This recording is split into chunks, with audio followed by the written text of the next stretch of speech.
హరే కృష్ణ. శ్రీల ప్రభుపాదికి జై. గురువులు సాధువులు శాస్త్రాల ప్రకారం చెప్పినవి. కృష్ణ భక్తులు పుట్టినరోజు చేసుకోవచ్చా? భక్తులు పుట్టినరోజుని తప్పనిసరిగా జరుపుకోవచ్చు. భక్తులు ఎలా పుట్టినరోజుని జరుపుకోవాలి?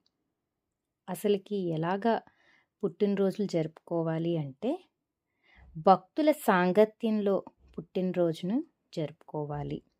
దేవాది దేవుడి సన్నిధిలో అంటే టెంపుల్స్లో పుట్టినరోజును జరుపుకోవడానికి ప్రయత్నించాలి. మంగళహారతి అనేది ఇవ్వాలి భగవంతుడికి. అలాగే గరిష్ట వైష్ణవులకి బ్రాహ్మణులకి వీలైనంత వరకు పిలిచి భోజనం అనేది పెట్టాలి. వారి యొక్క ఆశీర్వాదాన్ని అనేది తీసుకోవాలి.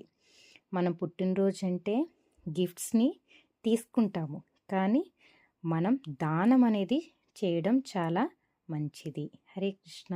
శ్రీల ప్రభుపాదికి జై.